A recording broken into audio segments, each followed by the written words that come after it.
Remember my cup. No UFO live stream shows on what the truck. Hold up, what am I thinking? Terrestrial materials on at 1 p.m. Eastern.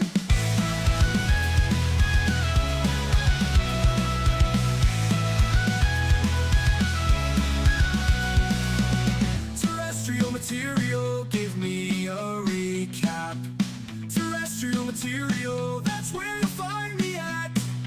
Aliens and AI, Matt, he's a hell of a guy. I bet I'll see Jon Snoke's steps and rotary motion. The cosmic twilight will hang out too. Jeff Garvey and Tim G. Star will sure stop by. Please don't forget to like, share, and subscribe.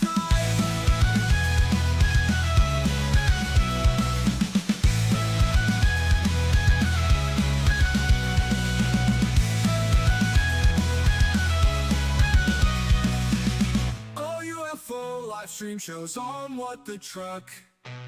Hold up, what am I thinking? Terrestrial materials on at 1 p.m. Eastern.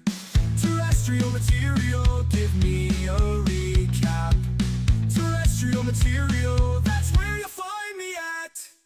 Aliens and AI, Matt, he's a hell of a guy. I bet I'll see Jon Snoke's steps and rotary motion. Cosmic twilight will hang out too. Jeff Garvey and Tim G. Star will sure stop by. Please don't forget to like, share, and subscribe. Go! Please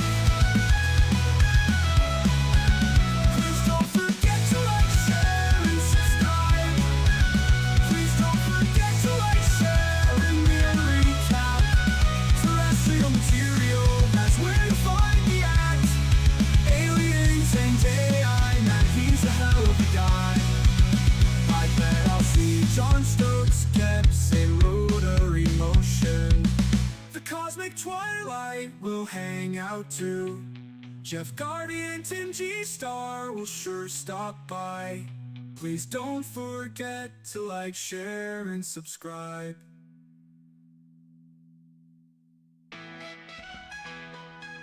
Alrighty then. Fade the music down slow before we cut in, huh? Will ya? What's up, everybody? Happy Sunday.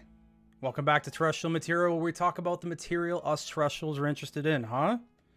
Alright, let's kill the music here, alright? How's everybody doing? How's everybody doing? One second, let me move that. Oh my goodness, okay. Yeah, I got my Zelda t-shirt on today, huh? Link's Awakening. This is the, I think it's the remaster or whatever for the Nintendo Switch. Good to see everybody. Yeah, there's been, it's been quite the week, huh? You know, when we left on Sunday, I kind of figured that there wouldn't be very much going on this week. Wait a second. Oh, can you guys not hear me? Wait, yeah, you guys can hear me. Okay, I'm looking at the wrong bar. Okay, I freaked myself out there for a second. Sometimes OBS can be a little bit scary when it comes to that. I guess I've just been looking at the headphones bar while I've been making clips this morning. So when I didn't see any audio there, freaked out. But yeah, I didn't even know if we were going to have a really much of a show. And then, you know, Monday evening hit. At least for me, it was a Monday evening reckoning moment of understanding what was kind of going on that's out there with Elizondo's book. We got this book leak. I'm still calling it a leak. I know other people don't want to call it that because it's not like the entire book is just like rampant out there. You know, we obviously have a lot of pages for the book that are available that we're going to look at today. And I did pull a couple of clips from the past that I think are interesting links to some of the stuff that's in the quote unquote leaks here that's going on. But I want to thank everybody for being in here. Obviously, Jeff Garvey, Moody Mongol, Steve, good to see you. Nick, thanks for coming, buddy. John, the OG. Thank you. Good to see you, dude. Yeah, we got Moody in there too. I'm sure more and more people will file in as time goes on. But to be honest with you, I never look at the viewer count. So it's just kind of us, you know, on the couch. I mean, at my computer, you know, going over this stuff.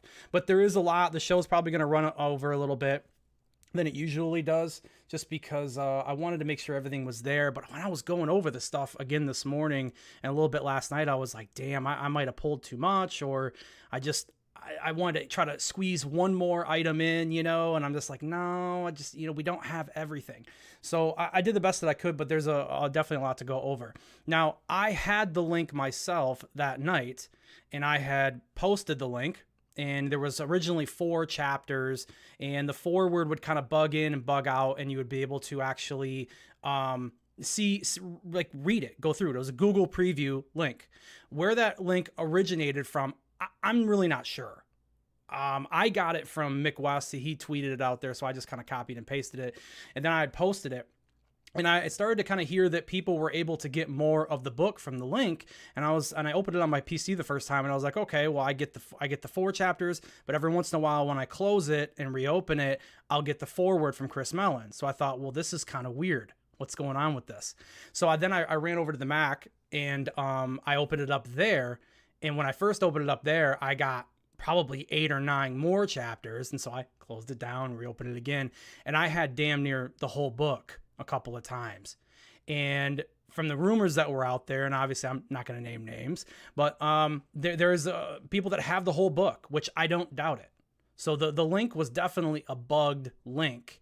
But there was a little bit of controversy that happened, what was that, the 25th? So a couple of days ago with Jason Sands, and maybe really where the link was supposedly dropped or how the leaks came about. There was a little bit of alleging that was going on. So I think that's a good place for us to start. Let's get over to the big screen here, right? Let's move on over here. All right, perfect. So as you can read here, shout out to Skyfire News, and let's zoom in a little bit. We always got to do this. I never clicked this right away at the start. I gotta get rolling on this thing here. All right. We'll read that in a second, but here's shout out to Skyfire News. This was a clip that we'll go over about Jason Sands talking about Jay from Project Unity and supposedly a dinner that had went on just recently. And Luis Elizondo was kind of talking about the leak supposedly to Jason Sands. Says Luis Elizondo thinks his book was leaked by Project Unity Jay. Jason Sands claimed he had dinner with Elizondo 2 days ago, and they discussed the book and the leak. Okay, so we'll play this, and we'll see what you guys think, man. I have my opinion I'll give you as we go here, but yeah, let's play it. In the DMs, he wanted to know what you thought about Lou's book and the early leak, the reviews. Funny you bring that up. I talked to Lou directly about that when I met him just yesterday over dinner, or not yesterday, but the day before. Now I'm gonna stop it right there just for a moment, okay? Hey, listen, Jason Sands for me has been a very suspicious character, okay? Like I've talked about this a couple of times this week now, but I haven't really, said it on my channel, so I want to go ahead and say it here now. So if you've heard this before, I'm sorry. You got to get a little bit of the repeat if you were watching Alien Addict last night. But Jason Sands, I was lucky enough to be on the Goof On open panel when he had originally came on to that panel to talk about his relationship to David Grush. This was right after the News Nation release of David Grush's interview. And when he first came on, he started talking about Grush. He called him Grush. He said David Grush, said he worked with David Grush, knew Grush. Why is that a problem? Huh? Can anybody guess? Because it's not Grush. It's Grush. Now, granted, a lot of us, me included, you probably heard me even say it on that panel if you watched that whole panel back, which luckily we didn't have that anymore. But yeah, how would you get the name wrong? If you knew the guy, do you really get the last name wrong? I don't know. So that was just the opening for me where I was suspicious. And the more and more that I listened to him kind of talk, and I just didn't get a vibe that he was truthful. I'm not saying he's a liar. I'm saying that this was my initial impression. It was very strange. Okay? So now we get to this dinner. Do we think he actually had dinner with Elizondo? Do we think that that's possibly a little bit of a story that he's putting together here? I don't know. We'll continue with the clip. Yeah, I asked him about some of this stuff, and he just looked at me. He goes, "Jay, Unity hates me," and that's how he described the leak of his book. Now, listen, that's what's important to me right there. Is he says, "Jay, Unity hates me." That's how he described the leak of his book. Okay? That's the way that I am taking that. I'm not gonna say that he's saying that, you know, officially. That's what I'm that's my take. Okay. That's what I got from it. Right. I don't know how you guys feel about it, but that's what I did. So with me and Jason Sands, I've been kind of waiting around, and this is why I haven't talked about him too much. I made a little bit of a conversation about it on a video. I don't know. This is before my break, guys, if you remember, right? It might've been like the last episode that I did before I took that month and a half off, where I kind of gave a little bit of my opinion about him. Because I see Steve in the chat saying, do you believe Jason Sands' story? I mean, you obviously, we can't confirm any of the claims that he's making. Okay. But I've been kind of watching him and waiting for him because I'm suspicious of him to slip up. Now, he's been making a lot of claims lately. He's been name dropping. He dropped Grush's name. Okay. And he said, you know, Grush has been mad at me. I came out early. I mean, Fox has been probably pretty upset with him too, if we want to be honest. But you know, so I've been kind of waiting for him to, I feel, slip up. And the reason why I don't think that the Grush claim would be a slip up that he might get caught in, I don't mean to divert too much from this book, guys, here at the start, but I just think that this is important here. I really want to get my thoughts on the beginning of this. Is that David Grush doesn't have social media. So you're not going to get like a response from him that's that way, where he could possibly come out and say, I don't know this Jason Sands guy. I don't deal with him. But Elizondo's different. Elizondo's on social media. He has no problem posting. Okay. And recently, Sheehan has alluded that he may or may not be. You can watch the clip, and it kind of seems like he's alluding that he is representing Jason Sands now. And I'm wondering if that's giving him a little bit too much confidence. Maybe he's getting a little bit comfortable. And he might have made a claim here that he didn't really want to make, or he might have stepped out of turn here a little bit. That's just my opinion. That's just my opinion. I'm not calling him a liar. I'm saying that's the way that I'm viewing this, if you're interested. So I'll keep playing a little bit more of this. So some of the other things in there that people are picking on him about, I think you're going to have to wait until you see his full text of his booklet out. He's got a reason for everything. He's a smart man. Okay, Lou's very smart, very well connected as well. He knows also what he's up against, and some of the things in that book are meant to do exactly what you think they're meant to do, and some of the other things are kind of a poke in the eye of some other folks, at least in my estimation, from what I've kind of read about already in the leaked document. What I'm waiting to see, though, is if this leaked document had text that was altered from his original. Now, he may mean, I'm trying to understand like what he's referencing here, because it feels like he's almost referencing that there's a different leak of the book, like an original copy that Lou had kind of shifted around amongst his peers, and maybe that had come out, and maybe some of these screen grabs that we have today are even linked to that. But as far as you know, alteration to the book itself, I mean, it's from Google. It's a Google book preview. So you'd have to go pretty deep into conspiracy land to think that someone's going in there on the server and editing that upload and changing it. I don't buy that. But this is just kind of more, it's just wishy-washy kind of from Jason here. Because it's quite, that's why I'm going to wait till, you know, the jury's out in my head until, or in my book, until I read the No Kidding book that I get. And then I'll read it for myself. But this leaked book was electronic copy.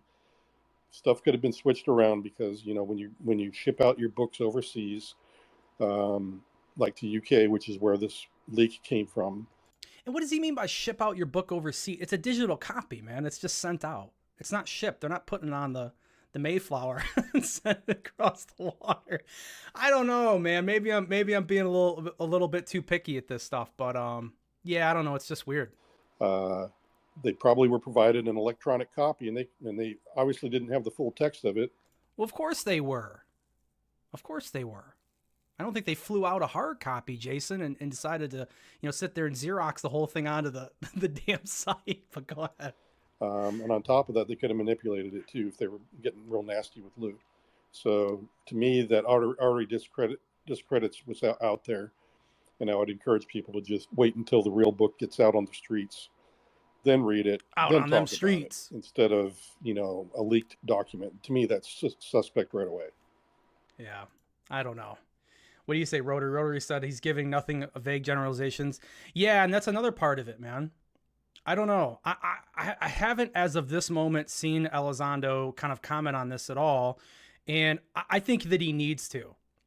Because whether or not Jason Sands meant to put Project Unity kind of in this light, he is by a lot of people right now. And it's very, it's potential slander. I'm not saying he is, just like I said, don't sue me. I'm just saying that its potential is there. So we do get a response here from Jay. Uh-oh, you guys are going to see the AI video early. We can't do that. We got to save that to the end here. God, we're spending a lot of time here on this beginning end. Like I said, it's going to be a longer episode. I just want to make it crystal clear for the record that I had absolutely nothing to do with the leaking of any contents of Luis Elizondo's book. I also do not hate Lou. I do not hate anyone. I don't believe I have even I don't believe I have ever shared an opinion or voiced a thought that could be deemed hateful towards him. Suspicious? Yes, I'm a little suspicious of career intelligence operatives with counter intel backgrounds. Who isn't? Who isn't? Jay, I'm with you. Baloo himself welcomed us to challenge him, question him, and yes, even doubt him. It was one of the promises he had pinned to the top of his X account when he first joined up. Now, that actually reminded me of something pretty interesting. If you do go look at Elizondo's Twitter page, that original promise pinned tweet is not there anymore. He took it down, which I'm not saying that means he's giving up those values, but you know, he's gonna post his book there. It's just interesting. It's not there anymore. Okay. So yeah, there you go. Jason has essentially come out and said, hey, look, I'm not planting you as the guy who put that out there that way or leaked the book. I'm not accusing you of that, but I don't know. I want to get Elizondo's take on it. It's an interesting development. I don't think that that's drama. I think it's good to understand kind of where these leaks came from, or excuse me, where people in the community stand on their thoughts on where this all could have started and how this is all kind of panned out, right? I think it's pretty interesting. All right, so let's jump back here. We got there, and let's start getting into more of this book. All right, what do we got here? We got this here. All right, so of course, because a lot of this kind of came out, the contents of the book was dropped. So we have the entire chapter list, which is pretty interesting. Of course, we already knew this. Forward, Christopher Mellon, that's there. That's going to be actually read by Christopher Mellon in the audio version by himself, which is pretty interesting, which I always love how authors will do that. It's better to hear from their voice. Love it. And then so we have introduction here. We have chapter 1, Damned If I Do, Damned If I Don't. That's an all-time low song for all you pop punk heads out there, but it's also the name of the chapter, the first book, or the first chapter in the book here. I don't know. It's probably going to be him, I guess, referencing no matter what he does, people are going to hate him or love him or not believe him, etc., etc. Calaris, however you want to put it, chapter 2 here. That's going to be pretty interesting to get his takes on it. I know that there's a story. I didn't grab the clip for it, the screen grab for the book, but there's a story where he talks about like these green and blue orbs that fly through his house, and you know there's people that have been injured, and he kind of wonders whether or not these orbs were surveilling him or the phenomena. It's pretty interesting stuff, but that'll be there too. He's probably going to touch on it there. A reluctant warrior, you know. That's quite a title there, you know. The Secrets Within. Like I said, I haven't read, so I don't know. I don't know exactly all the context of even where these clips are going to coincide with each chapter. But The Secret Within, that sounds pretty interesting. I want to know about that. Writing on the Wall. All right. Once again, another song reference. If you're Under Oath heavy metal fan, you'll know Writing on the Walls. But I mean, I guess he's going to talk about maybe how obvious things are, and maybe people are missing the obvious, or really, you know, we're just overlooking, you know, what's to come or what has come. I don't know. It's interesting enough. Orbs. Actually, you know what? Orbs is here. Maybe he talks about the green and the blue orbs there. Chapter 7, the Tic Tac. That'll be interesting. I don't know. That event obviously has been beaten to death, so we're not going to beat that to death here. But it'll be interesting to get more of his take on it. Maybe he can give us a little bit more light on the event itself, and you know, maybe he'll name some other people and talk about that. We'll have to see. Angels and Demons. All right, this has obviously been really big amongst the UFO community lately, and whether or not the phenomenon is at least heavily involved with angels and demons. So it'll be cool to get Lou's take on that. Into the Void, right? Where are we going with that one? That's just a little bit too mysterious. I don't know. Chapter 10, The Secret in Their Brains. All right. In their brains. That's where the secret lies. Biological remains. I wonder if we're going to hear a little bit more about Grush on that. I heard that from, through the workings of Twitter that we only really hear about Grush maybe one time in the book, so maybe not. It'll be interesting. The observables. Okay, I'm sure he's going to talk about the 5 observables right there. He's going to break those down to a bit better detail, hopefully. Where the evidence lies. Yeah, where is it, Lou? Tell us where it's at. Name the names. Name the contractors. Out some people. That's what we want, okay? Now, I know probably what we're going to get from this book is a lot of stories, and we're not going to get disclosure, right? I don't think anybody really expected to get, disclosure. But we'll see. We'll see where the evidence really lies. Searching for breakthroughs. Maybe that'll have something to do with more. Before I even say that, let me look down here a little bit. Searching for breakthroughs. Maybe that has to do with a little bit more with OSAP, ATIP, blah, blah, blah. Kind of more of the background with that. Maybe he talks about Kona Blue even. I don't know. USS Roosevelt. Obviously, that's the gimbal and the Go Fast video. We're actually going to take a look at where I believe, a clip from that I think is actually from this chapter. And we actually get a couple illustrations too we're going to look at with that. The aha moment. I don't know, maybe he made a breakthrough in his mind that we all haven't heard of. So we'll have to see what kind of ends up with that. What now? What now? So this is like post-disclosure? Like what's his post-disclosure plan? Like when everybody understands the somber moment. The 800-pound gorilla in the room, or not in the room, I'm adding that, I guess. The 800-pound gorilla, he's made a mention to that a couple of times. Maybe that'll be some big bombshell of evidence. I know I'm quickly rolling through this, guys, but there's just a lot, and, it's a chapter list. Chapter 19, and the horse you rode. The horse you rode. So maybe Lou, this is Lou's diss track chapter here. Oh man, dude. I tell you what, no matter what happens with this book, you're going to be entertained. I guarantee you that. The 3 heads of Cerberus. I'm going to probably just pronounce that wrong. Cerberus? I don't know. I've heard of the word before. Can't think of it, what that would be in the top of my mind. Out of the airlock. Out of the airlock. I don't know. It makes me think something like that when I see it. Now, this is the one that stood out to me here. All the small things, right? I wanted from this book, if you guys can remember, I wanted to hear more about the backstory between TTSA, Tom DeLonge and Elizondo's whole relationship. Maybe we could get some more behind the scenes, right? We don't really see any interaction with Tom and Elizondo anymore. We don't really see any of that. We do see Tom DeLonge still talking to people like Jim Semivan, because they still do their TTSA podcast from time to time. But we don't see anything with Lou. We don't see really much with Lou with anybody. Other than, we're seeing a little bit more. But nothing to do with much of the TTSA business any longer. Chapter 23, The War Plan. Who knows? The book does seem to be trending, from what I've read, to be more towards the threat narrative again, where we're feeling that the phenomena seems to be more of a threat. We're getting that vibe, which I've heard that people are kind of upset about that. We don't want to feel like we're kind of going backwards. A lot of people don't agree with that, so we'll see. The next level of disclosure, and then New Horizons. I've been seeing that phrase a lot. New Horizons. Destiny 2's got their announcement, and their next part of their game is called New Horizons. I don't know. I've just been seeing that a lot. So maybe that's just a popular thing. Maybe it's just what's going on in the world, or I'm just seeing what I want to see. Who knows? Okay.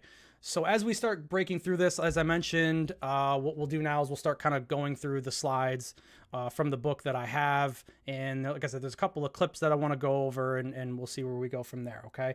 Now, later on in the episode, we are going to have our AI video of the week, as you kind of got a spot of too. I don't want you to think that's not coming today, because it is. And then Congress, we got a little bit of a tidbit from Anna Paulina Luna. So after all this nearing the end, we'll take a look at that. We got a new little tidbit from her hearings, when they might be coming and who may or may not be chairing them, which is a new one. So there's a little teaser for you guys, okay? So from the book, we have this right here, okay? It's very small. It's not a lot. But it says ... of course, Grush who were now testifying to the American people in Congress under oath. This was a tremendously proud moment to watch my friends and colleagues bravely testifying before Congress, the American people, and the entire world. They ... So this is all that I've seen that he talks about Grush. Calls him his friend. Okay. Not really a surprise there. They haven't talked a whole lot lately that we've seen, right? The new UAP disclosure fund doesn't have Grush attached to it. So there's not really a whole lot of that going on. But, you know, obviously this does kind of allude, everyone wonders, you know, where a lot of the information that David Grush has and where he's acquired it from. We can probably see Lou Elizondo here. Now, I tried to get this clip, and you know what? I should have got it. Should I play the clip? Nah, it's not that important. I'll just tell you guys this for the sake of time. The only other thing that I could come up with recently that ties a lot of Grush and Elizondo together is what was it? Robert Jacobs was being interviewed recently, and he was talking about how Elizondo had sent Grush after that Big Sur video, and Grush had obviously went to go find that video, looked where Elizondo told him, and it was gone. So, you know, maybe Grush is pissed about that. Send him on a wild goose chase. You are there, Elizondo. So this is all that we get. I wanted more. Maybe we will. I don't know. I guess I should asterisk this with, you know, since we haven't read the whole book, we have to kind of wait for the whole thing to get all the final details on it. But that's an interesting little point to pull up. So I think are we starting with the 23-minute video stuff right here? I think that we are. Okay, let me double check. Let me move forward a couple here and see. Yeah, okay, we are going here. Okay, so a big point in the leaks was we actually got a description of the 23-minute video. That's the video that's supposed to blow you away, crystal clear, definitive, supposed to be incredible. Now, I did find this little tidbit here, and this is from his DOD IG complaint. Okay.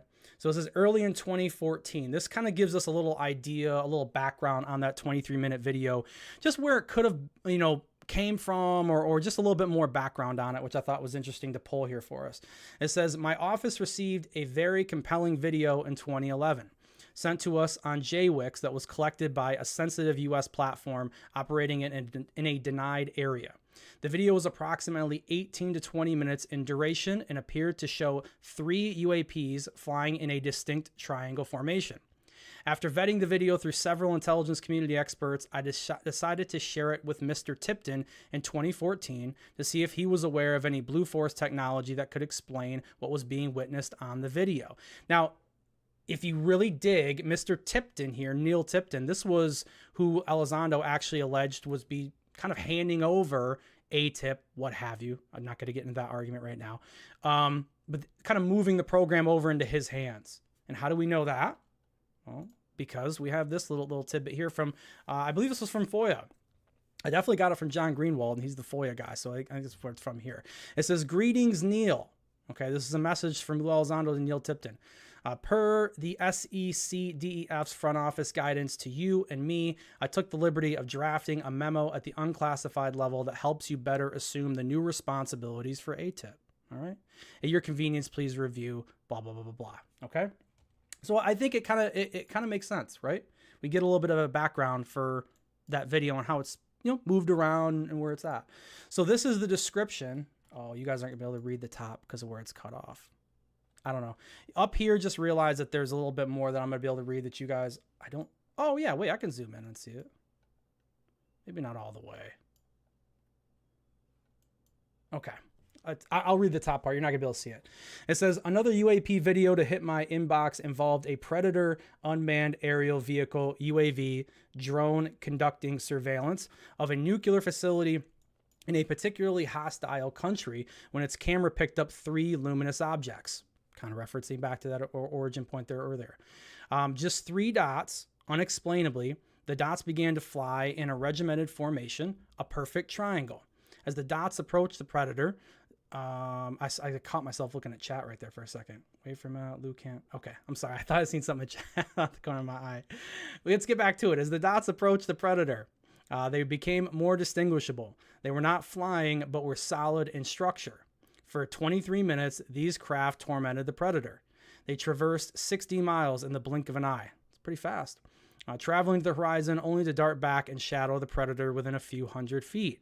If that were not amazing enough, the three craft would routinely reorient themselves, switching from a wedge formation to a linear formation. As they danced across the sky, they appeared to be toying with our predator. A see what we can do and you can't was the message I felt in my gut.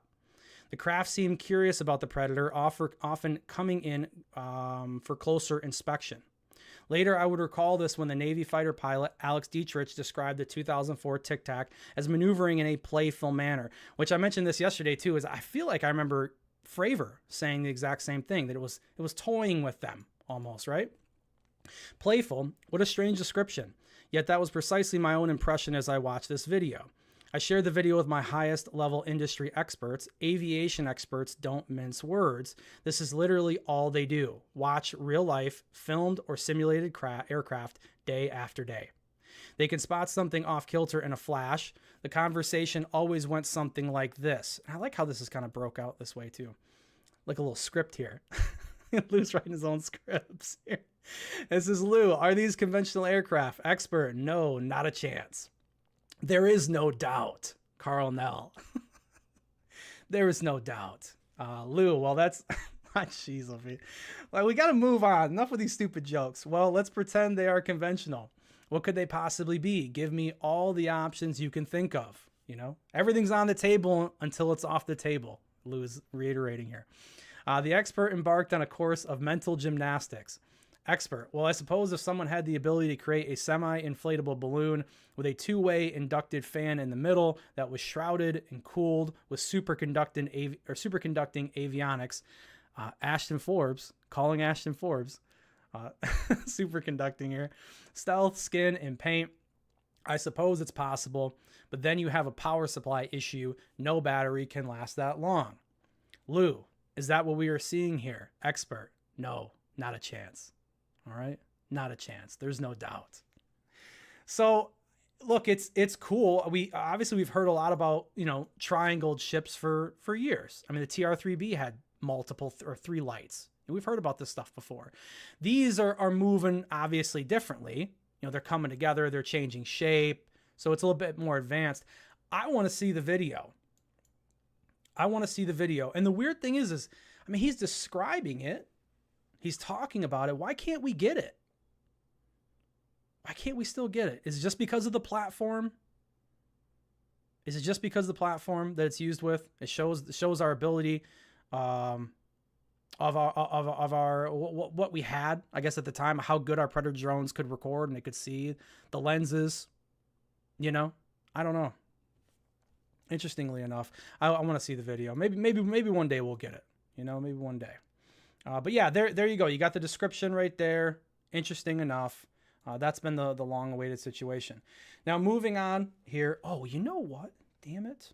Let me double-check something here, guys. I wanted to... Before we move on to the gimbal stuff, okay, because we're about to jump into that area. There were a couple, honorable mentions of things that were in here that I wanted to show you guys. We get an update on the General Mattis story. One second here, too. I feel like... Hold on, ladies and gentlemen. We have a production error here. Let me get a little bit of light here. I feel like I'm getting dark. Am I getting dark? Probably getting dark. But we have an update. We're actually going to get more on the General Mad Dog Mattis, how he came in and saved Lou. And we get a little bit more of that story that's there. Thanks to Manny Area 503. If you guys go follow him, he's got a lot that he's been talking about. I've taken a lot of good points, and we actually have a clip from his documentary, Who's Lou, that's coming up a little bit later too. But he's got the original conversation here from Tom DeLonge, telling about the story, about exactly what happened, supposedly in Lou's eyes. But we're going to hear more about that. So that's the whole point. Honorable mention. We're going to hear more about that. And then there's also a retrieval program run out of Wright-Patterson Air Force Base based in Ohio. We all know Wright-Pat. That's alluded to in the book. Okay? So if this is the kind of stuff that you're going to get, this is the kind of stuff that you're going to get. That's why I bring that up. So if we jump back here and we start to get into this gimbal breakdown, okay, there's a few points of contention, and I mean honestly, throughout what I've seen, there's a couple points of contention just over a couple of different stories that we're gonna be able to see. You know, one including Roswell, where Lou seems to be, you know, he has his opinions, right, of what's going on. But people around him, like Hal Putoff, Tom DeLonge, people you would think that he would be more on the same page with, are not on the same page with. Or maybe he gets something a little bit incorrect here. Now, I do want to read this whole blurb here for you guys because it's pretty interesting nevertheless. And then you'll see the progression here as we get going. So this is the gimbal maneuvered in a way that reminded me of the old Apollo 11 lunar module, which was about as aerodynamic as a dishwasher. I like that. It didn't have to be because it operated in the near vacuum of space, where it encountered zero wind resistance. As a result, it didn't need wings. Yet in vintage NASA footage you could find online of docking maneuvers as the lunar module approached the lunar orbiter for its rendezvous hookup, it begins to ratchet itself into position, making smaller adjustments. Remember that from the video? It's rotating. Remember that pilot? It's rotating. Okay, that's what he's talking about here. Ratchet itself into position, making small adjustments with its thrusters as it gets closer to the orbiter. Now, if you compare that maneuver to the way in which the object in the gimbal video rotates, you will see an uncanny resemblance. This may suggest that whatever is in the gimbal video is also operating in a vacuum environment, creating a bubble. This is the important part here, okay? Creating a bubble around itself, so the effects of atmospheric resistance are moot. They're moot. I like that word. I'm going to try to find somewhere to use the word moot today, okay? I always thought it was mute. Maybe it's not. Was that the reason a slight aura can be seen around the gimbal object? Was this a protective bubble? Was this an artifact of the propulsion unit? Okay. Now let me see. Can I jump a little bit ahead here? Okay, so this is what he's talking about right here. This dark area. And I can't lie. I've never really focused on that. And I think this is a massive oversight from me. However, I don't know this video footage, military footage, how this stuff really works on platforms like this. I don't know. So I guess when I look at the top area here, I just figured it was some kind of noise, or which, you know, when you look at it, it is distinctly here, and it definitely doesn't, you know, connect to this top area that looks very similar, the same. However, I don't know. This is a little screen grab that Mick West had posted. Shout out to him here for boxing this area for us here. But yeah, so he's talking about this little dark area. Okay.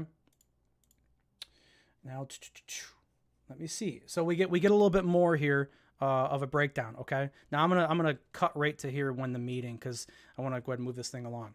When the meeting adjourned and we went our separate ways, I had an occasion to flip through the images again, frame by frame. He's talking about this gimbal video. My eyes always came to rest on that weird little bubble. Was it some sort of illusion or effect produced by the camera? According to the CIA, it was not. It was not an artifact of the camera nor a lens flare. Whatever it was real. You had to wonder if the aura was novel, then it was possibly a clue to the propulsion system of the UAP. To get to the truth, we had to pierce that bubble, and we would sooner than I'd ever imagined, and we would. Okay, so this is what he's saying. It has something to do with the propulsion, okay? Now this clip, I'm not going to lie to you. I found this clip this morning, and I was actually looking for a different clip. And when I heard this, I was like, man, this kind of fell on my lap. You guys ever have that? You know, I'm sure you have. And this is pretty interesting. So this is Hal Putoff, who's also talked about in the book many, many times. Okay. And we're going to get into a little bit more with Hal here coming up, because Hal makes some really, really big moments in the book here so far. But this is Hal Putoff back talking to George Knapp, Coast to Coast AM 2018. And they bring up the gimbal, and they're talking about the aura in the gimbal. So what do you think? Do you think these are going to line up, these stories, and what they think's going on with it? I thought that they probably would, but I don't think that they do. Let's listen. The gimbal video. Oh, hold on. That was like perfect radio lead-in, and I screwed it up.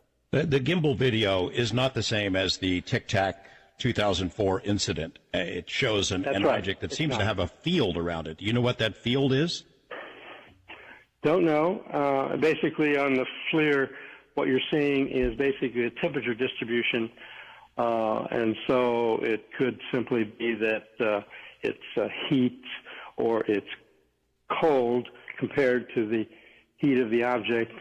So we don't have any idea. But basically what that... We don't have any idea. Could be heat. This is interesting. FLIR device picks up is basically the temperature distribution. So we know it has something to do with the temperature, but... Now, he does make that statement where he says, you know, we know it has something to do with the temperature. So Hal seems to be pretty convinced that it has something to do with temperature, not to do with a protective bubble. Okay? We'll finish the clip out. Beyond that, there's no way to interpret it as some kind of electromagnetic aura or whatever. Wow. When he said that, that was when I went, woo, that's a clip. That's a clip right there, huh? Let's play that back one more time. Boy, that's good. Hal, what couldn't it be, Hal? But beyond that, there's no way to interpret it as some kind of electromagnetic aura or whatever. Yeah, that's interesting, man, huh? Boy, oh boy. Sometimes you get lucky. Sometimes you get lucky. So these images here were from, well, allegedly from the book. Maybe we say allegedly because I guess I don't know 100%, but it seems like the posts are good, huh? Superficial. Actually, I think Stephen Greenstreet actually posted this, so I'm going to go ahead and give him credit and say, yeah, this is definitely in the book. No matter what you think about Greenstreet, you know, I think he makes some, you can kind of rely on him to be right on a lot of this stuff. So it says superficial burns on skin, similar to sunburn. I'm taking it that this is the distance and effect from one of these crafts. So you're starting to kind of see like this little bubble, this little aura area. It's kind of mapped out here. Okay. All right. Internal organ damage, changes to brain. Okay. Well, maybe, so it's like we get a little bit of a conversation about that, huh? Too. Experience of time dilation. All right. So this is kind of the way he's mapping this out and taking a look at it. Could it be the case? Sure. Could be. I don't know. Hal doesn't seem to. Could Hal have changed his mind? Could they have done some more research? You could argue that. I'm just saying from what we have right now, it's a very interesting discrepancy to me. And then this is even a better view of it. Okay. Here's the bubble. Inside of the bubble.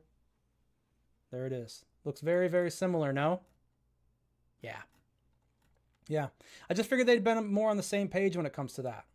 All right, now another really big kind of section that's been coming out here, quote unquote leaked, is we hear about Roswell.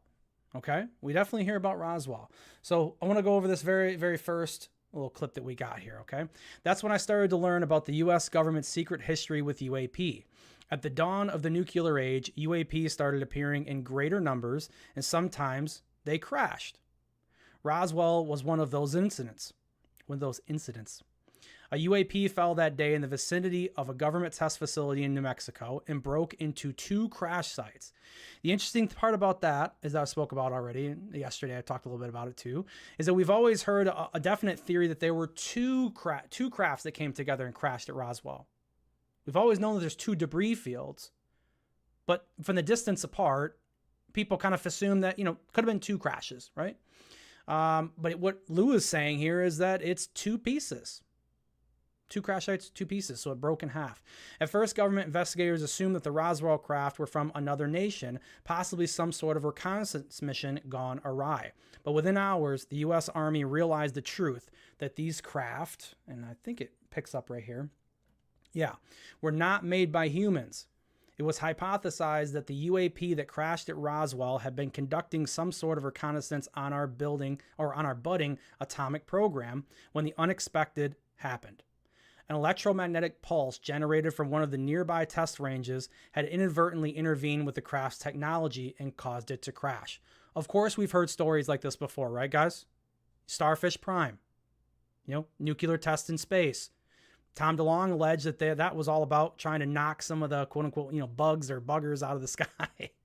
So I guess the interesting part is it's not about that we've heard a lot of this stuff before, because we have. And this isn't like a new theory or anything like that. Not really. But it is a lot further than what Elizondo's really ever went on about saying. He's made a lot of claims in this book, went into so much more detail than he ever has before.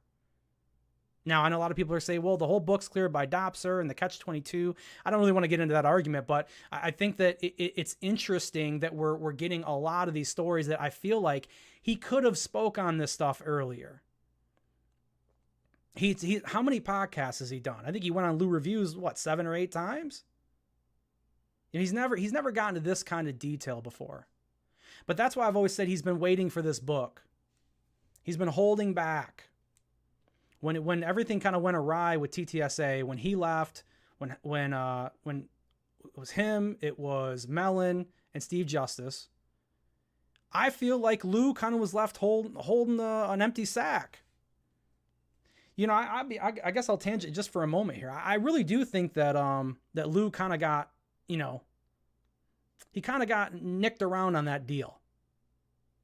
You know, I think they promised him a lot of money that he never got. And when he got out of there, he said, well, I'm going to start this tour. I'm going to start going around doing all these podcasts. I'm going to build up this book. I think he's had this in plan for a long time, which is another reason why I originally took my link to the book down as soon as I seen that it was possible to start getting the whole book. Because I honestly, he cares about this book 100%. And if he felt that there was anything that he could sue at or go after people, I think that it's possible that he would try to take some kind of action about it. It's definitely possible. So I said the second I seen that, I went, whoop, my link's gone. I'm not getting involved in this. But we're starting to hear more and more and more. How you doing, Gabs? Good to see you. I'll take a second here for chat. What are you guys seeing? John P. Adventures. Good to see you, bro. Good to see you. The Corey Good connection. Hammers. Think Matt and Tupa should have done the audiobook. Dude, Tupa could do the audiobook, man. who wouldn't want to hear Tupa talk this or read this book? We get Red to read Mellon's part. It's rotating. Love that. Yeah. I heard it bounced so many times. I think they updated the radar in the 80s. Possibly. Yeah. Moody Mongol says, I wonder, given that high energy radar can be made to create plasma orbs in the sky, could enemy countries now be weaponizing that effect that we got the Germans after World War II? Possibly. I don't know a whole lot about a lot of that stuff, to be honest, Moody, when it gets into that area. But there are a lot of people out there that sure do. But yeah, I guess that's really my point, is that I don't want to give my overarching feeling right now because we're kind of just getting into this a little bit more. But yeah, it's not a whole lot of new stuff, but it's just hearing it out of his mouth, I guess, right? Because technically you will when you listen to the audiobook, it'll be out of his mouth. So we can say that early. Coming out of Elizondo's mouth. Is that from a crack? It's made a big splash. Now, so Roswell we hear a little bit more from that, okay? Elizondo starts to talk about, and I want to play this clip before we get into the conversation between them because it'll kind of set us up here a little bit more. Elizondo talks about how he gets his first ever SCIF UAP lesson or history lesson from Hal Putoff, okay? And Hal starts talking about Roswell, what happened at Roswell.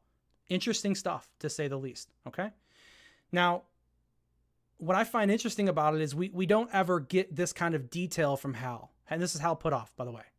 What am I thinking of now? I mean, Hal's been everywhere, okay? But recently, if anybody recognizes him, that's kind of newer. Obviously, TTSA, he had a big part in that. He did the, what am I thinking of? The Star, I'm going to blank on the damn name of it right now. Stargate. He ran the CIA program Stargate, the remote viewing program. You know, the guy's been everywhere. But it's interesting to hear his conversation in 2018 about crashes and what he thinks could have went on with crashes. And then you get his opinion on crashes from the book. So this is from that same interview. This is actually kind of what I was looking for. And then I ended up running in the other clip. So here you go. Do you think crashes have happened? Or can you say? Big pause. Detailed proof that crashes have happened would be still a highly classified piece of data. Well, that's an answer of sorts. It'd be so highly classified piece of data. Remember that too. This is really freaking interesting, guys. Okay. So he's saying if there was any info on that, it'd be classified up. Yeah, there has been one leaked document.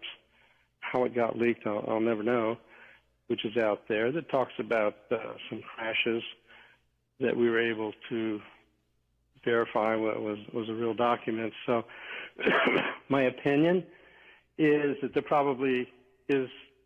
are probably at least materials. Now, it wouldn't necessarily have to be crash of an entire craft, but it could be, a piece blown off and whatever by a lightning strike or. Okay, so now remember that. He said it could have been a piece blown off, lightning strike. We've heard about that with Roswell too. But it's interesting. He talks about material. Okay. Now I feel like he could even be referencing a little bit, and I'm probably off on this, honestly, but I'll at least throw it out there as an option. He could have been talking about the material that was involved with, arts parts, that piece that we went over the other week about Oak Ridge National Lab was contracted to work on it and do the analysis for Arrow. Okay. But this is really interesting because he goes into detail. Not the greatest detail, but a hell of a lot more than he does right here in this book. So let's jump over. Okay. This is going to be broken out, I think, into two of these. No, we'll just go with the Skyfire one. Shout out to Skyfire News. I'll tell you, when I lost the link to the book link, I was having to bookmark like crazy because I couldn't find, I couldn't read it, had to go around. So it's good looking out from these guys. So this is the excerpt from the book that I've been, building you guys up to this whole damn time. So this is Hal looked at me, clearly weighing whether to bring me further into his circle of trust. And he meet the Parents fans out there, the Jack Burns circle of trust. Yes, Lou, it was real. Wow. You mean to tell me that a UAP actually crashed and we covered it up? That's exactly what happened, he replied. Hal, I thought this shit was classified. So what am I supposed to take from it? It's declassified. If we're going off Hal now, Roswell's declassified, everybody. Here you go. You mean to tell me that UAP? Okay, that's exactly what happened. I went quiet and let his words sink in. Hal went on to tell me something else that truly blew my mind. 4 deceased non-human bodies were in fact recovered from the 1947 Roswell crash. All right. After processing that, I fired off a slew of questions. In my head, out my mouth. Have we recovered non-human bodies from other UAP crashes? He looked at me as if debating how to answer. It was clear to me he wasn't ready to tell me the answer. I was still the new guy. We'll tell you more soon enough, he said. So he said, he's going to tell him more. There's more to come. But look at that.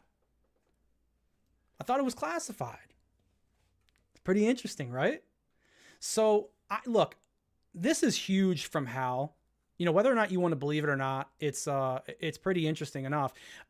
Where is Hal Putoff lately? Can we get some statements? Are we going to hear from Hal? We need to hear from Hal after this. We really, really do. This is putting a lot of his credibility on the line, right? I hope we get more and more of this kind of stuff throughout this book. So this isn't evidence, but this is what I mean by it's interesting, it's fascinating, it raises more questions. And we're puts people out there. Hal must have been really comfortable. How could he not want to? How could Hal Putoff not be interested in talking about this or be open to talk about it after it's been put out this way, right? I don't know. But a lot of people over time have also talked about, presidents, whether or not they're read in, elected officials, and Lou decided that he was going to weigh in on that too. And well, it's actually Hal, but he puts this in this book of what Hal's telling him here. All right, so let's look over that. Well, what about Congress? Or excuse me. I'm going ahead of myself here. Okay. Non-human bodies, blah, blah, blah. We'll tell you more soon enough. Okay. So this is Elizondo asking Hal Putoff, is every incoming president told the truth? Hal Putoff, no. Well, what about Congress? What about the Gang of Eight? I said, referring to the legendary bipartisan group of political leaders supposedly charged with knowing all of America's black programs. Thanks for that, Lou. I didn't have to explain it. Hal explained this. God, Hal's talking a lot. The sad truth is DOD regards presidents, elected officials, and political appointees as temporary hires. They do not need to know since they will not be in their position for very long. Makes sense. It's plausible. Unless something happens or they really push for it, U.S. presidents do not get briefed, and those who have been briefed have only been given the most basic information. And then this line here, okay? The next line coming up that Lou drops is very, very funny. Like Neo in the movie The Matrix, I inhaled that red pill. Tell me more. Oh, man. So we got Neo Lou here. Neo Lou. Look, I know you want some more entertainment value in it, Lou, but this kind of just makes it a little bit of a joke. Like, I don't know. There's an image out there. I think Skyfire's got it. Somebody made it. And it's got like an angel version of Lou. It's got a Tsar version, a Darth Vader version, and the Neo version. It's very, very funny.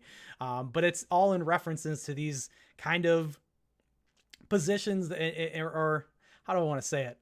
These forms that Lou like puts himself into, or whatever he compares himself to. I can't speak today, I guess. But it's just really, really interesting. Okay. And then this was the screen I was trying to grab yesterday on Alien Act. I couldn't find it, but I knew I had it, but I couldn't, I labeled it wrong, but I did have it. Okay.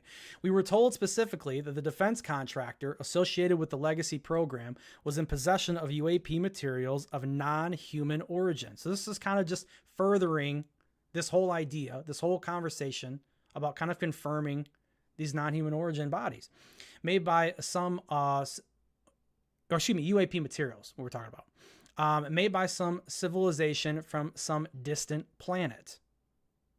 Distant planet. So we're talking about other planets. What planet? I'd like to know what planet. When Jay went in to inquire for us, the contractor acknowledged that yes, they were in possession of this material. They said they would give us access to it, but first we needed to get permission from the Secretary of the U.S. Air Force. So I don't know. I wish he would just put the contractor out there. You know, I know a lot of the OSAP situation was about them trying to get that supposed craft from Lockheed. So maybe it has to do with that. Where the evidence lies. And that was that chapter name. I guess we know a little bit more about that at this point, right? So it's kind of along that theme, you know, non-human deceased bodies, another planet. It's there. This was also a pretty little interesting grab here I got from Green Street that he posted it. Was it possible that non-human life had built synthetic beings? You guys won't be able to see the top there. My colleagues who had knowledge of official reports on biological remains, this word killed me. It's posted. When I read this word this morning, I was like, I've never seen this word in my entire life. Right here, you guys probably see it. I don't know. That the non-humans piloting UAP, it's like they assumed. It means like assumption, right? Biological remains assume that the non-human piloting UAP are either naturally evolved beings or engineered biological automatons. So robots, we've heard about that, right? The Greys supposedly, being robots, which is also kind of into my AI thing.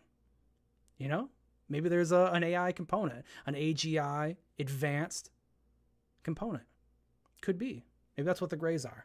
I don't know, guys. This is just the stuff that's in the book, I'm going to do a big book breakdown when this actually comes out, and I'll be able to probably give a little bit more background on a little bit more of this stuff. But look, it's a compilation of a lot of stuff that's been coming out. And I thought this was pretty interesting stuff for you guys to hear. Some researchers and experiencers have speculated that one species, the so-called Nordic aliens, have created the lesser species called the Greys as their minions to do their dirty work. So this is just examples of stuff that you're going to be reading. Okay. Not anything new once again, but interesting. All right. Now, one part of this that I'm happy that came out a little bit early. Okay. Is we all know that there's been this big argument on whether or not Lou was a director, that he ran ATIP. Okay. Lot of arguing about that. All right. Now, my position is that ATIP was the nickname for OSAP. Okay. And in a weird way, and I say that because, you know, ATIP didn't have any, the funding ran out in 2012. There was no money. And in my opinion, if you don't have funding for the program, if there's no money, there's no program. You know, you can set up your own thing on the side with your buddy, with your friends at the Pentagon, but it's hard to say that this was an official program. But we get a little bit more insight into this. That's actually pretty interesting, okay? It says, I had recently accepted a new position as Director of National Programs Special Management Staff, nestled within the Office of the Secretary of Defense. The program managed national-level special access programs directly for the National Security Council and the White House. Specifically, I worked largely on the U.S. government's effort at Guantanamo Bay Naval Base in Cuba. We've heard about that. Now that I had broader authorities than before, John, Robert, which, and we're gonna talk about John Robert here in a second. I want to play a clip. And I decided to move the remnants of the effort away from DIA and house it within my portfolio of national programs. So he's talking about moving OSAP here over there, okay? And ensuring that prying eyes of our detractors would no longer have any visibility. At the same time, Jay, myself, and a handful of government civilians and contractors would continue to run ATIP under the proverbial radar. If I did it this way, I knew no one in DOD would have access to the program unless I specifically allowed it. All right. If we were clever, I could dual use my existing funding to investigate UAP. All right. That means that if I sent out a FLIR video to be analyzed, I could use the same budget line to analyze whether the object in the video was Russian, blah, blah, or UAP. So this was not acknowledged at all. It was not a program within my portfolio. Look at this part right here. Okay, when his portfolio of national programs. So he slid it in there. And I thought this was interesting too, because when I read the portfolio, I thought, where have I seen that before? Where have we heard him talking about portfolio? Well, we go back into the DOD IG complaint again. And we bring up, of course, here's Neil Tipton right here. It was at this time I informed my supervisor, Mr. Neil Tipton, of my work in a parallel portfolio. Okay. Interesting. Jump back. That's to 2013. When did OSAP end? 2012. Okay. So 2013 parallel portfolio. So there wasn't official funding. I mean, that's not even to get into whether or not you want to argue the misappropriation of funds and what, you know, his responsibility with a lot of that is. I know Manny was kind of suggesting that there might be a statute of limitations on like going back and kind of giving Lou crap about this or investigating it is probably over. Not giving him crap, but like investigating it is probably up. I think he said he thought it was around 5 years. So there's probably no real way around that. And this highlighted part says the only contractors who would remain involved with Jay and me were Hal Putoff, Will Livingston, which that's rumored to be a nickname for Kit Green. Okay, it's just a rumor. It's what I hear. I don't know. And Eric Davis. All right, so there you go. Now the interesting part, and it's a small part, but it's something that was pointed out by Manny. And so I said, you know what? I'm going to go grab the clip of this to show you guys. Manny did a lot of really great work. All right, now that I have broader authorities than before, Jay and John Robert. So where have we heard John Robert? Would again try. Okay, so we jump back to the Who's Lou documentary, okay? This is John Robert right here. Let's listen to this. Manny's going to be cool. Manny's not going to bother us for using this clip. We interviewed Manny about this documentary, okay? He's great. Here you go. Would again try his hand as an inventor and a businessman. In the newspaper archives, I was able to locate an article that appeared in January 2010 describing a business venture that Lou had started with a friend of his by the name of John Robert. The article describes how Lou and Mr. Robert had been pals since meeting in the Army in 1996. Mr. Robert moved to Kent Island in 2005, a year after Lou did, and the two commuted to work together across the Bay Bridge from Kent Island into mainland Maryland. Every day on the way to work, they would see ships lying at anchor, and they wanted to come up with a process for ships to have a faster turnaround time as they landed in port and waited for paperwork to clear inspections for damage before finally being allowed to dock and unload. And so, apparently, this gave them an idea to start a company called Never Ship Empty Incorporated. Okay. So the reason why I bring this up is if you guys watch this documentary, we never really knew much more about him. He's never really came up again. But now, this Never Ship Empty friend of Elizondo here, we're now learning that he was part of this extended small program that Lou was running on the side, or portfolio. I'm used to saying program from the other stuff. Okay. So I don't know. It's interesting. It's interesting to see that little connection there. Maybe we'll learn more about him and throughout the book when maybe we'll learn more about that situation. Right. So nevertheless, that's kind of the highlights that I thought were interesting when it comes to that. So it's weird. It almost like just confirms even more that, yeah, Lou didn't run an official program. He says it. Dual use money. So I don't know. It's a weird one. Of course, there were some other moments that were some other things that were kind of brought up into the book. They're more kind of a hot topics. He kind of talks about the giants, the Nephilim. Where are we at right here, guys? We're a little over an hour. So I'm going to kind of speed up here a little bit. He talks about Christ's resurrection and ascension to heaven. He goes over Enoch's journey in here. Obviously makes references to Ezekiel's wheel, Jacob's ladder, Genesis 6. He says if Genesis 6 were a movie, the book of Enoch would be its prequel. Interesting. So he's really getting into the he's really getting into the angels here, the Nephilim, the fallen angels. It's interesting, yeah. So that's there. If you're looking for that, it's there. See gods and angels. I just grabbed a couple of these slides. There's not like a whole lot to really go into this. Jim theorized that if the distance between humans and angels is large, was it not probable that other beings existed between the purely spiritual angels and flesh and soul creatures known as humans? Was it possible for an entire ecosystem of divine and semi-divine life forms existed in an invisible ecosystem? It's interesting. It's interesting. But of course, this is just like, his philosophy, where he's at on that. Let me see. Yeah, did I have this one a little bit further back? Let me see. I think I had this slide a little bit out of place from where I originally wanted it. It's just a little quote that was pretty interesting. Not a quote, I guess, but a little excerpt here. These craft are not made by humans. Humanity is, in fact, not the only intelligent life in the universe and not the alpha species. Yes, I know that's going to take a bit of time to process, but buckle up. There's the famous buckle up. There is a lot more. So this is the stuff we're getting,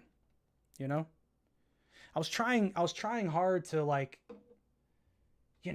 you balance between how much you really have time for to break down and how much you don't and how much you want to add. I think we only got a couple more slides here. Yeah, a couple more. All right. Yeah, Skyfire was really on point with a lot of this stuff. Appreciate it. So this is a little excerpt here from the book. I should have been saying excerpt the whole time, right? That's a lot better. It says, my work with Guantanamo Bay brought endless rounds of drama and stress. An attorney for one of the 9/11 suspects labeled me in open court as the U.S. czar of torture. From that moment, I would forever be branded by some of as the nation's Darth Vader. So as you can see, that's where I was talking about the czar and the Darth Vader Photoshop for Lou. That's pretty interesting, huh? We were talking about this last night too. He seems he's not bothered by these claims. It's pretty interesting. The czar of torture, nation's Darth Vader. I wouldn't want that stuff said about me. I don't know. Maybe he's okay with it. A lot of people have been talking about this harassment campaign that's been going on UFO Twitter and just on Twitter in general. We're just talking about UFOs and everything that's went on, and there's been a lot of allegations that have flown around talking about how Elizondo might be behind a lot of this, that he might be encouraging people for harassment campaigns. I'm not saying he is. I think that there's a lot of evidence that you could definitely lean in that direction for sure. But when you think about that, a lot of people would say, oh, he's got no time for this stuff on Twitter, or he wouldn't be interested, or any of that. Or maybe he wouldn't even, maybe that's not how I want to put it. I guess what I'm getting at is he has it in him. If you're considered a czar of torture, setting up a campaign to harass people and bother people on the internet probably isn't going to affect you. It's probably pretty easy to do that. At one point, I was informed that Europe had issued an open arrest warrant for me and anyone involved in the notorious rendition, detention, and interrogation program of high-value detainees. The International Court of Human Rights had decreed that any U.S. intelligence officer involved in that effort would face trial if arrested. Okay. From my perspective, I was serving my country and my president in preventing another 9/11. So that's how he justifies it. Sure. I don't know, man. It's rough. It's really rough. But this is, something else I'm sure we're going to hear more about in the book. So just want to throw that out for you guys. Give you a little bit of food for thought to kind of chew on that when you're thinking about Elizondo and, what he's been involved in the past and what he could be involved with now. So it's interesting enough. The last thing I want to end on with this, these book leaks. God, that's kind of heavy, that stuff before, huh? It's a little heavy. In the following years, well, I guess I'll preface this excerpt with this. So this has been a point of contention throughout the community. I feel like this story right here that we're about to go over from the book. This is where it gets really far-fetched. Okay. This claim from him of what's happened here is very far-fetched. It's about 100,000 feet above where my focus has been with ufology and the topic, especially as of the last 6 or 8 months. And what I mean by that is ever since a lot of these hearings have come around and Grush has come out and you've had Congress interested, you've had SCIF hearings, I feel like a lot of ufology, at least from my perspective, has been very grounded. I haven't lived very much in the esoteric or, up in the clouds. Not as much. I've had my head down looking for disclosure, I guess, or looking for where we could get it from, where disclosure, where we could actually start getting the answers. Grant Cameron, Grant Cameron is an incredible researcher for this topic. I'm sure everybody here probably knows him. He's massively famous in all of this, okay? Awesome guy. I interviewed him on the channel. The reason why I bring this up is because he was very nuts and bolts, and then he had a download experience, and then he transferred way more into consciousness, more getting into the woo that people talk about. Okay. And there's a process there. So I guess the reason why I bring that up is there's a separation, and I am down, I guess, been more into the nuts and bolts side. And this is just kaboom, because it's a big jump to go from one spot to the other. And I wonder how much of the community has been thinking of ufology lately like I have.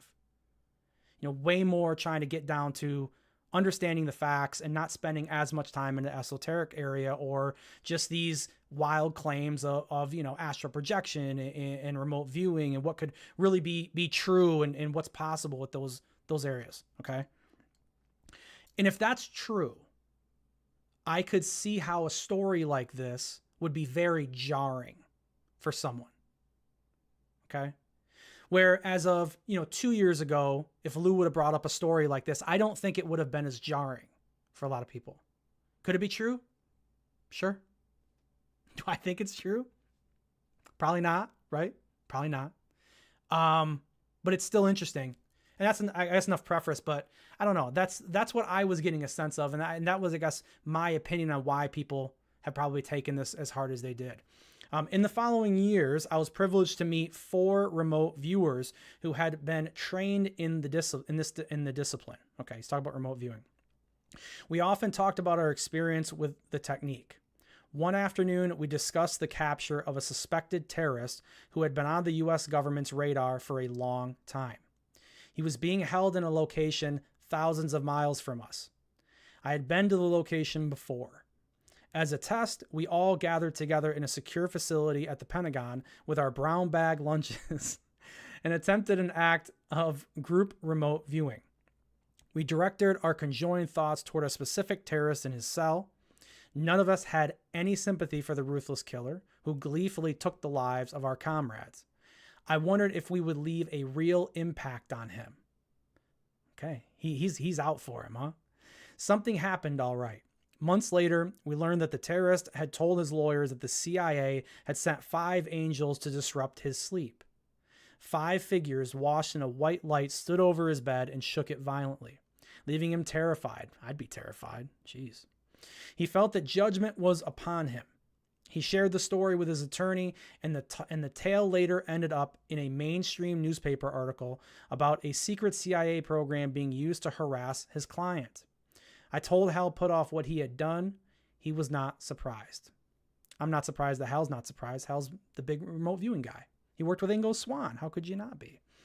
So yeah, huge story. Now, when I first read this, I took it as, he almost had, these guys had summoned these beings. Okay, these 5 figures washed in white light. I think they kind of summoned them to this guy's cell. But I've heard other people, and I think Red kind of took it the other way, which is that it was almost like an astral projection situation where Lou and his buddies put themselves there and shook his bed, which also makes sense. I think you could interpret it either way. But that's a really big claim, man. It's a really big thing in the book that we've seen so far. Pretty controversial. I wonder what you guys think.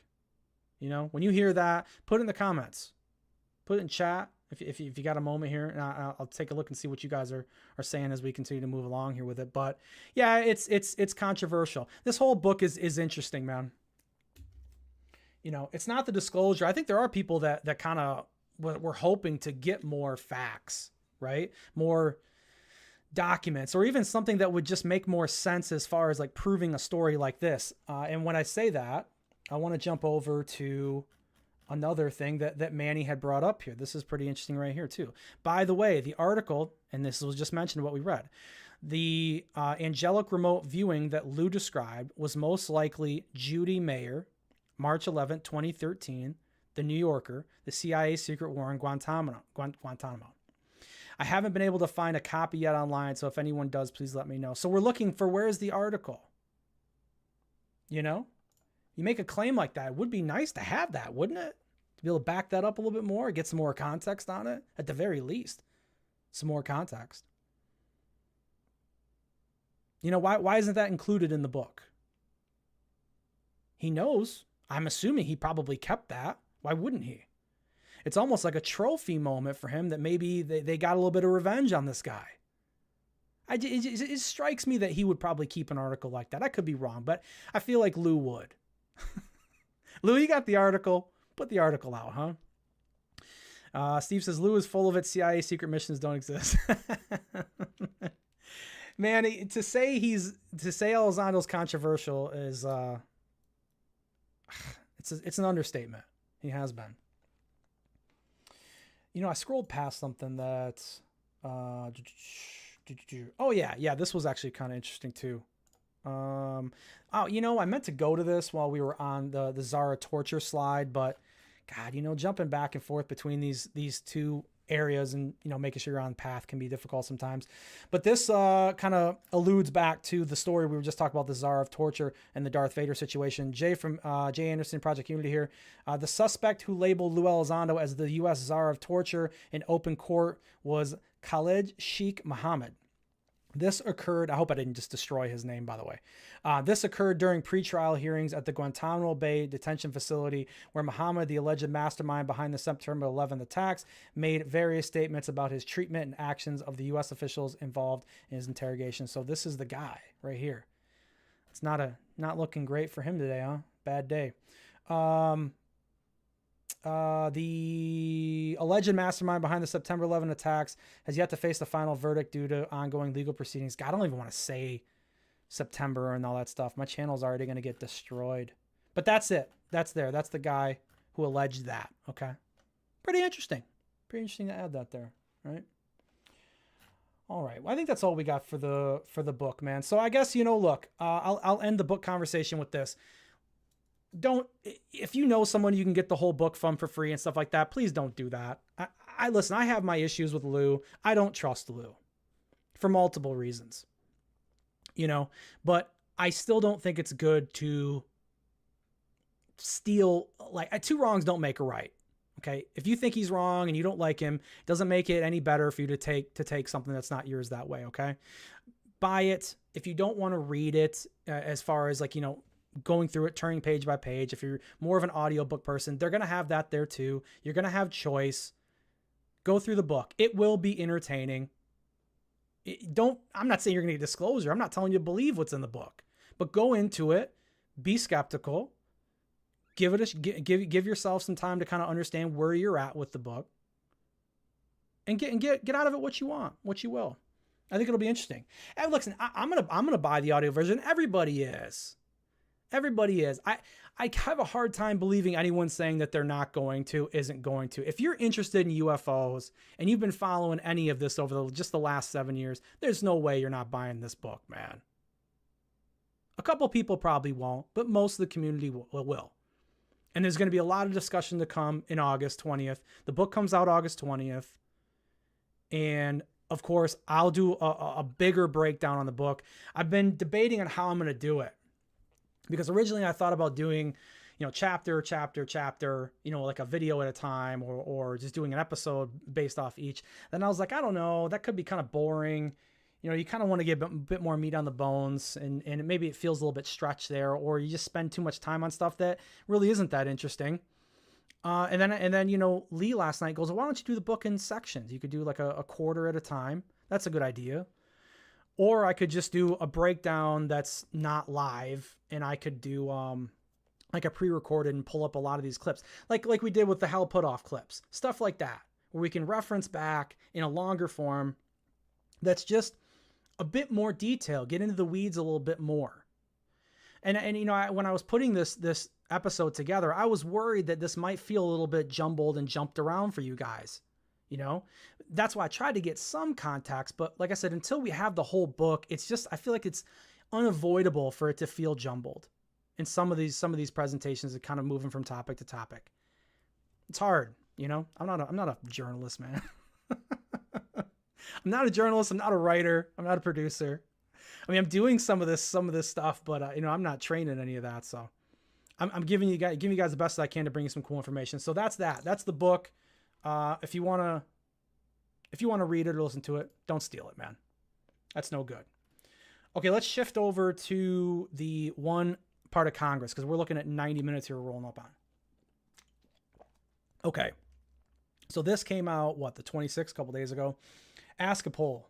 The man, dude. The man, the myth, the legend. Exclusive. UAP caucus co-chair Anna Paulina Luna tells us, quote, we are for sure doing, and that's the end of the quote, a UFO hearing this fall led by a new female chair. Okay, let's go down here. I'm not gonna play the clip because I'm just gonna read this for you.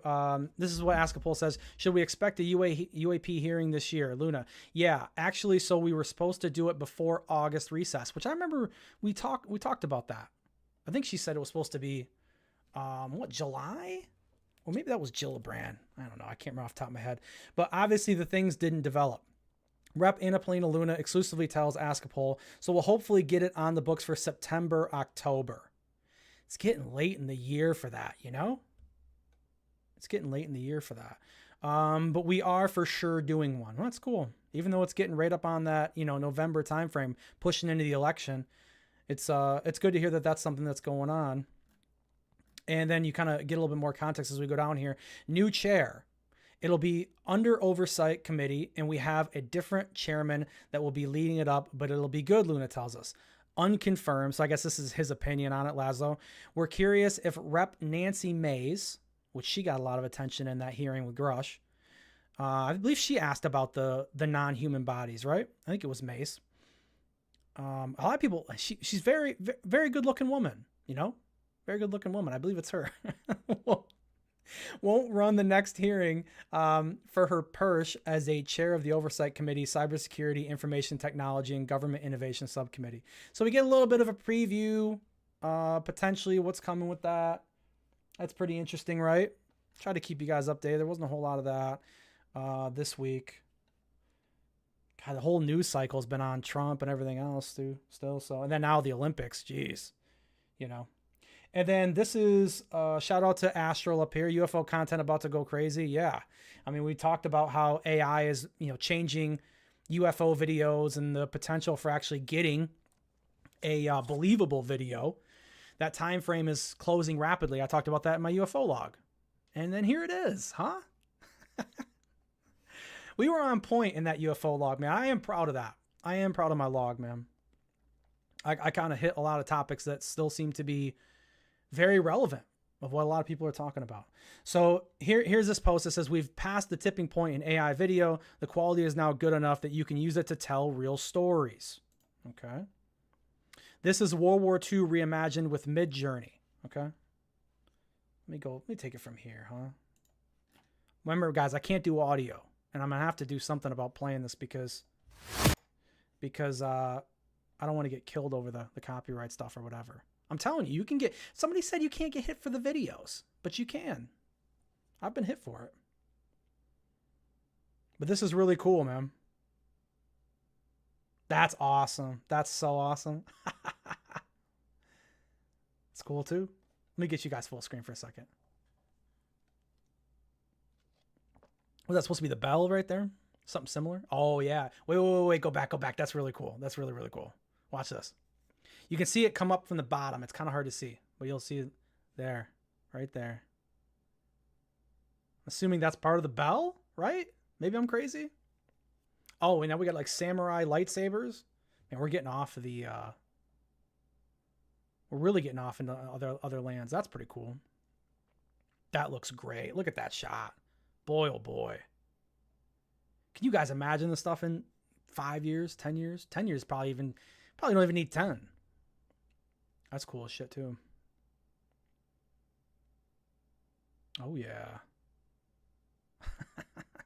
Now there is a narration, okay, to this. I'm pretty positive, right? Narration. Let me scroll this down just a little bit here. Can only be described as hell on Earth.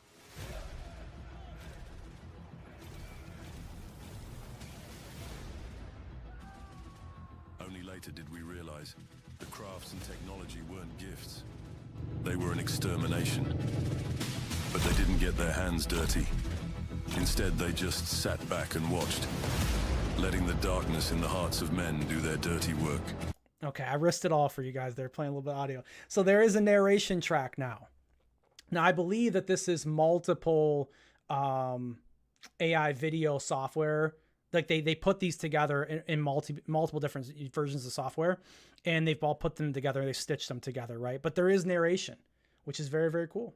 So that's all coming along with it too, man. It's moving. It's moving along. Geb says got a steampunk vibe, some of that. Yeah. That's why I said in my UFO log, I said that 23-minute video, it's better sooner rather than later. I guess we got it, but we got the description.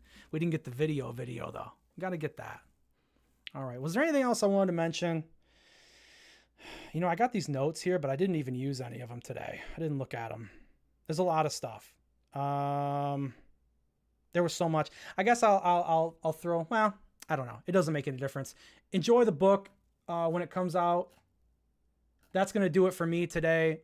Alien Addict today at 4. I believe it's at 4 Eastern. So I think that's 9 o'clock in the UK. They're doing I'm going to go on it too, but they're going to be talking about the Illuminati and a lot of things that have been going on in the news lately. I think Tupa and Red are going to be on that too. So if you guys want to jump over there today and watch us talk about the Illuminati, the one eye, they probably know a whole lot more about that stuff than me, man. I haven't dived as deep into, the Illuminati and stuff. I've heard stuff like most people, but I kind of got a base understanding of a lot of that stuff. It's always been like UFOs for me, man. And a lot of it's just been mostly nuts and bolts when it comes to that. There's some of the, obviously the abductions, and there's some esoteric stuff that's interesting, but I haven't dived just as crazy into like the Illuminati and stuff like that.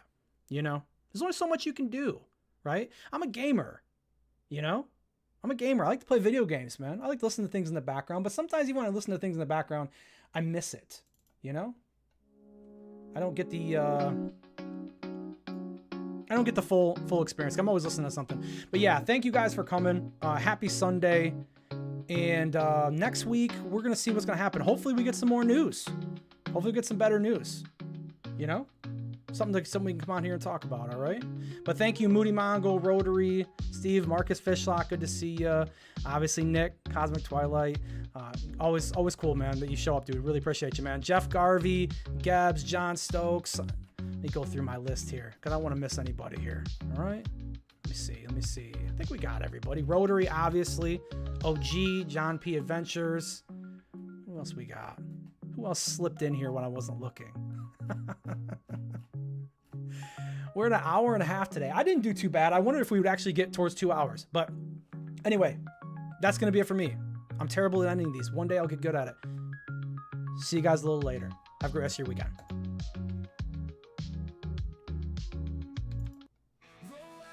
Sunday afternoon and brew my cup.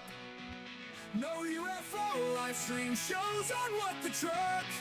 Hold up, what am I thinking? Terrestrial materials on at 1 p.m. Eastern.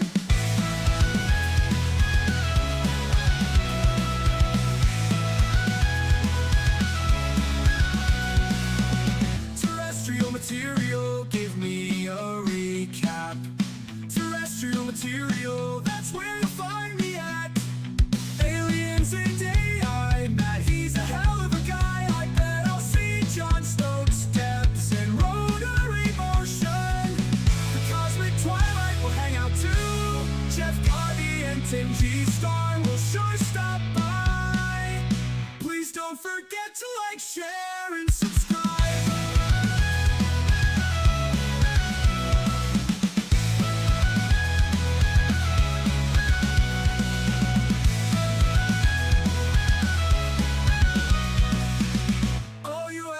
Live stream shows on What the Truck. Hold up, what am I thinking? Terrestrial materials on at 1 p.m. Eastern. Terrestrial material, give me a recap. Terrestrial material, that's where you'll find me at.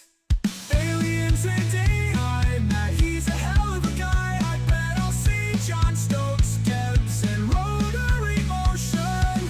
Cosmic Twilight will hang out too. Jeff Garvey and Tim G. Star will sure stop by. Please don't forget to like, share, and subscribe. Go! Please don't forget to like, share, and subscribe. Please don't forget to like, share, and me a recap. Terrestrial material, that's where you'll find me at. Aliens and AI, Matt, he's a hell of a guy. I bet I'll see John Stokes, Gibbs, and rotary motion. The cosmic twilight will hang out too.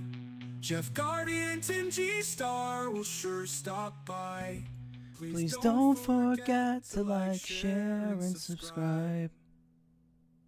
Thanks again, guys. We'll see you later.